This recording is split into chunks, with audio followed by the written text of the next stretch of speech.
Film की शुरुआत होती है एक मोनोलॉग से, जिसे बोल रही होती है एक लड़की मेलोडी, जिसे सेरेब्रल पाल्सी है।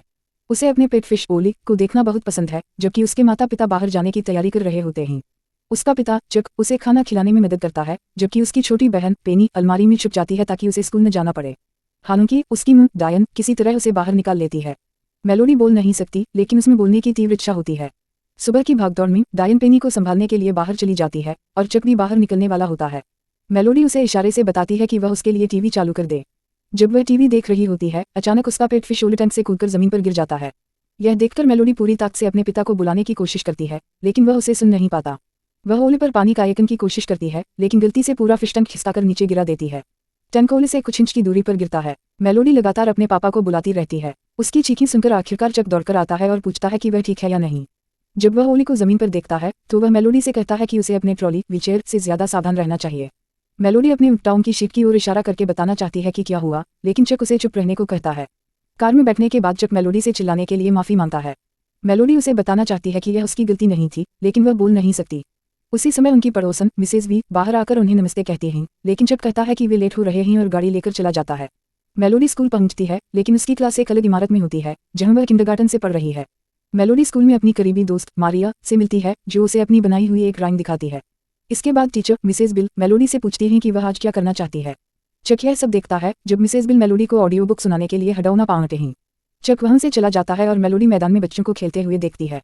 तभी एक वॉलंटियर कैथरीन मेलोडी से मिलने आती है। वह पूछती है कि क्या वह हडौना हटा सकती है, और मेलोडी इशारे में हुक्र देती है।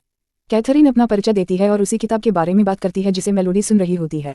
कैथरीन बताती है कि उसने भी वह किताब पढ़ी है और उसे एक हिस्सा बहुत पसंद आया। बाद हम देखते हैं कि चक स्कूल प्रिंसिपल और टीचर्स के साथ मीटिंग कर रहा होता है, जहां वह मेलोडी के करिकुलम पर बात करता है। टीचर बताते हैं कि मेलोडी एक अच्छी बच्ची है, उसे क्लास में कोई परेशानी नहीं होती और वह उनकी उम्मीदों पर खरी उतरती है। यह सुनकर चक सुझाव देता है कि मेलोडी के लिए और भी बेहतर अवसर दिए जाएं। कैथरीन, जो वहां मौजूद होती है, चक की बात से सहमत होती है।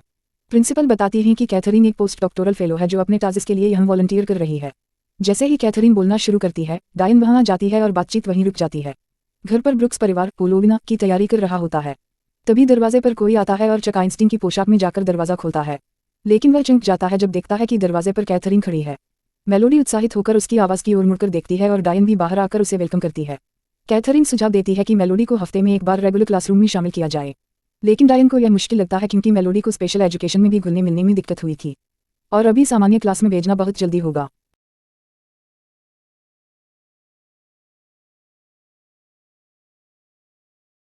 हालांकि चक इसे एक अलग नजरिए से देखता है, उसे लगता है कि यह मेलोडी के लिए एक अच्छा मौका हो सकता है, लेकिन डायन सख्ती से इनकार कर देती है।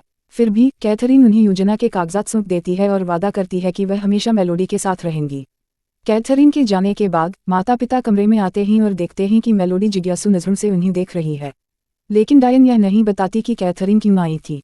चक बीच में बोलता है और कहता है कि चलो ट्रिक और ट्रीटिंग के लिए तैयार हो जाओ। मेलोडी एक एस्ट्रोनॉट बनी होती है, और जैसे ही वह गैराज से निकलती है, पड़ोसी तालियों बजाकर उसका हौसला बढ़ाते हैं। हालांकि मेलोडी के मन में यह इच्छा होती है कि वह भी बाकी लड़कियों की तरह कपड़े पहने और उनके साथ खुल मिल जाए। जब वह दूसरी लड़कियों को देखती है तो थोड़ी उदास हो जाती है। मारिया, जो वहां मौजूद होती है, उसे देखकर कहती है कि सिर उठाओ और उसे खुश करने की कोशिश करती है। अगले दिन मिसेज वी आती हैं और लड़कियों को कुछ सुंदर कपड़े देती हैं। मेलोडी को वे बहुत पसंद आते हैं और पेनी को भी। मिसेज वी खुद ही कुछ कुकीज लेने जाती हैं और वहीं से कैथरीन द्वारा छोड़े गए होम्स दिखाई देते हैं। वह उन्हें होम्स को जोर से पढ़ती हैं ताकि मेलोडी भी सुन सके। चक उन्हें बताता है कि उन्होंने अब तक इस पर बात नहीं की है, लेकिन मेलोडी मुस्कुराती हुई आगे आती है और इशारे से उन्हें दिखाती है कि वह यह करना चाहती है। मिसेज वी चुपचाप पीछे हट जाती हैं ताकि डायन और चक को कुछ पल अकेले मिलें। वह मेलोडी से कहती हैं कि उसके माता पिता सिर्फ उसकी सुरक्षा को लेकर चिंतित हैं और कुछ नहीं, लेकिन मेलोडी उन्हें बताती है कि यह उसके साथ नाइंसाफी है। मिसेज वी उसे समझाती हैं कि उसे मजबूत बनना होगा और फिर वहां से चली जाती हैं। सुबह चक मेलोडी को जगाने आता है, लेकिन वह स्कूल जाने से मना कर देती है। चक उसके पास लेट जाता है और नकली खर्राटे लेने लगता है, जिससे मेलोडी हंस पड़ती है।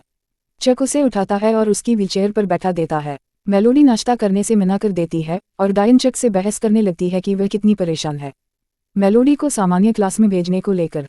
चक अपनी बात पर अडिग रहता है और मेलोडी का पूरा साथ देता है। आखिरकार डायन हार मान जाती है और कहती है कि अगर इससे मेलोडी को फायदा होने की बजाय नुकसान हुआ तो इसकी जिम्मेदारी चक की होगी। चक एहोम्स पर साइन कर देता है और मेलोडी उन्हें मंजूर होते देखकर खुशी से मुस्कुरा उठती है। इसके बाद के दिन मेलोडी अपने परिवार के साथ खुशी खुशी बिताती है। जल्द ही वह दिन आ जाता है जब वह पहली बार स्पॉल्डन एलिमेंट्री स्कूल की सामान्य कक्षा में शामिल होती है। मिस्टर डमाइक इतिहास पढ़ाते हैं और बच्चे उनकी क्लास में दिलचस्पी से हिस्सा ले रहे होते हैं। तभी कैथरीन, मेलोडी और एक और बच्चा जिसका नाम विली होता है, क्लास में आते हैं। वे दोनों पीछे की सीटों पर बैठते हैं। बाकी बच्चों की टकटकी मेलोडी पर होती है, जिसे वह साफ महसूस करती है। मिस्टर डमाइक पढ़ाई जारी रखते हैं और सवाल करते हैं, अमेरिका की खोज करने वाला पहला यूरोपियन कौन था? एक बच्चा जवाब देता है, क्रिस्टोफर कोलंबस, लेकिन डमाइक कहते हैं कि यह गलत है। जब बाकी बच्चे चुप रहते हैं तो मेलोडी हाथ उठाती है। डमाइक उसे जवाब देने को कहते हैं, लेकिन उसके पास पहले से तैयार टेम्पलेट नहीं होता। इसलिए वह दीवार पर बने एक पत्ते की तस्वीर की ओर इशारा करती है। कैथरीन उसकी तरफ से जवाब देती है, लीफ एरिक्सन। एक लड़की, क्लेयर, हाथ उठाकर कहती है कि मेलोडी ने खुद जवाब नहीं दिया। डमाइक एक और सवाल पूछते हैं। इस बार मेलोडी स्पेलिंग के जरिए जवाब देने की कोशिश करती है, पर तभी विली बोल उठता है, ये बोरिंग है, और बाकी बच्चे हंसने लगते हैं। इसके बावजूद मेलोडी पूरा जवाब स्पेल करती है। डमाइक इस पर असहज नजर आते हैं और खुलकर यह दिखाते भी हैं। क्लास खत्म होने के बाद डमाइक कैथरीन से अकेले में बात करने को कहते हैं। कैथरीन मेलोडी को बाकी बच्चों के साथ खुलने मिलने के लिए छोड़ देती हैं। मेलोडी एक लड़की से बात करने की कोशिश करती है और कहती है कि उसके जूते बहुत अच्छे हैं। लड़की का नाम रोज है और वह शालीनता से जवाब देती है, लेकिन जैसे ही क्लेयर उसे बुलाती है वह वहां से चली जाती है। घर पर डायन मेलोडी को नाहलट हुए बताती है कि इस वीकेंड एक यूनिवर्सिटी में स्पेस गिबिटा लगी है। मेलोडी पूछती है, क्या वह अपने किसी दोस्त को साथ ला सकती है?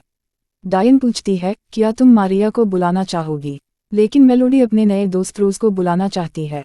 तय दिन पर रोज मेलोडी के घर आती है और डायन उसे अंदर आने देती है। पेनी भी आकर रोज के साथ खेलने लगती है और फिर सब मिलकर यूनिवर्सिटी जाते हैं। वहाँ वे रोज और मेलोडी को अकेले घूमने देते हैं, लेकिन चक देखता है कि मेलोडी अकेली रह गई है